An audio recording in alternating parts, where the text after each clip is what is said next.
once. It's not too late to get into the boat and go back. No one will judge her. Hellblade: Senua's Sacrifice from Ninja Theory is a remarkable beast. It's an experience through the mind of a young woman tormented by events that would render most people helpless, which is also something she's trying to deal with. It's a reminder that psychosis isn't simply meant to be cursed or shamed, even by the person suffering from it. It's a journey through a horrifying wasteland of the mind and the underworld, the demons of both mixing together and creating an all-too-real picture of mental and spiritual torment. However, what makes Hellblade so remarkable is its razor-sharp focus on storytelling and the unrelenting depiction of Senua's torments, memories, and desires.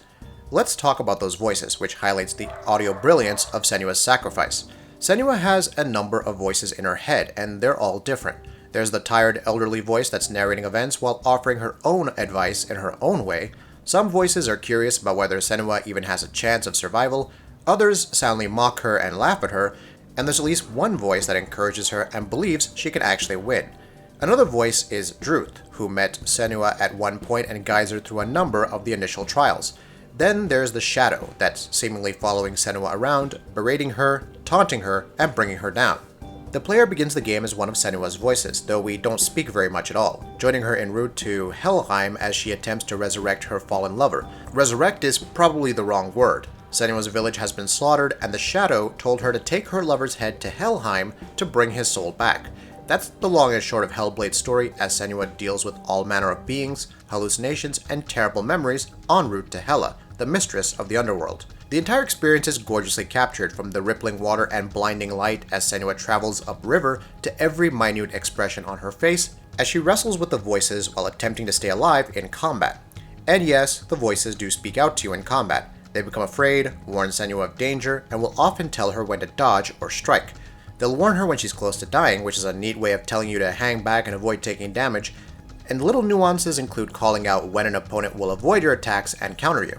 Combined with the stellar animation, magnificent texture work and lighting, and seamless audio mixing, Hellblade: Senua's Sacrifice is an experience that will wear on you. Now, whether that's good or not in the long term is debatable, but it makes for a unique, unparalleled storytelling experience. Much of the credit must be given to Melina Jorgens for her depiction of Senua, showcasing everything from the sheer, wrenching frustration and anger she feels to those brief moments of joy upon remembering her love, Dillion. Similarly, her moments of fright when stumbling around in the dark or wading through the murky swamp are simply uncanny. There's a message here about Senua being a normal girl who does want to be happy, even as she believes herself to be the cause of everyone's suffering. It's a message that's thankfully presented in good taste without any patronizing. The basic gameplay elements of Hellblade: Senua's Sacrifice are pretty straightforward. The game doesn't outright tell you what to do, throwing you into the violent waves of Helheim and expecting you to sink or swim. Senua navigates the world, encounters gates, and memorizes runes before envisioning them in the environment and progressing forward. These are essentially perspective puzzles, and could require orienting yourself at a certain spot, or heading to higher ground and looking around. Don't worry though, Senua's point of view starts lighting up with dozens of flashes of the rune in question that only get stronger as you get closer to the solution. Using your focus on environments will thus reveal the runes hidden within. And while it may seem easy enough in the beginning, the game finds other ways to throw its perspective puzzles at you. One such level sees you passing through gates to unveil previously unseen portions of the environment, materializing and dematerializing objects accordingly. Puzzles are interesting, fit the overall nature of the game, and have plenty of clever wrinkles the deeper you go. However, they also aren't too complicated, and there's a fair bit of sticking to one single path when exploring environments. While making for harrowing moments like rushing through a burning village to reach a fire gate, there's not much room for experimentation. The same rings true for the combat. Focused primarily on swordplay, Senua has two basic attacks, quick and strong, that can be mashed continuously for combos. A melee attack button is also available for stunning enemies with shoulder blocks, thrust kicks, and my personal favorite, the flying knee. The last one is executable by sprinting while meleeing, and it's also possible to hit lunging stabs and overhead swinging strikes in the same way. Enemies are fairly typical, relying on swords and maces, with the odd few using maces and shields. It does become challenging when facing off against multiple enemy types like the dual-wielding berserker or the giant monstrosity with an axe. Senua's ability to dodge is very forgiving, getting her out of most sticky situations, but I couldn't help wishing for a manual targeting system. Once your vision is fixed on an enemy, it won't shift unless you strike another foe. Aside from Senua's focus also being able to expose shadowy enemies immune to damage and slowing down time to execute a myriad of slashes on a foe, that's all there really is to the action. Make no mistake though, it's fast, responsive, brutal, and tons of fun. The sheer visceral nature of the combat is also highlighted when Senua is knocked down and struggling to get up each time. Fights feel cinematic, but they're also tight and well executed despite being constrained to small arenas. The boss battles are also exceptionally well done, making use of the focus mechanics, dodging, and pattern memorization without overwhelming you with all the details.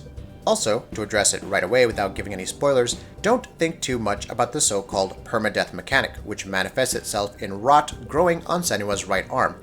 It'll play a part in due time, so don't worry about dying a lot. Despite being an overwhelming experience, Hellblade Senua's Sacrifice doesn't feel awkward or crowded, and that's despite having so many voices talking at once.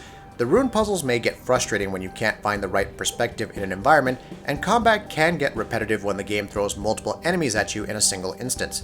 Thankfully, the latter only really becomes egregious at one point, and again, thematically, it made sense. In terms of pacing, Hellblade is deftly composed, keeping you on the edge of your seat with unique mechanics that don't feel ham-fisted or out of place. However, there's so much more discussion to be had about its wider themes of mental illness, about Senua's mental state despite so much pain and ill treatment. Hellblade isn't an incredible story because of the depiction of psychosis, nor is it amazing because of the implementation of Celtic lore, wonderful dialogue and performances from other NPCs, or awesome cinematic moments that push the boundary of motion capture and texture work.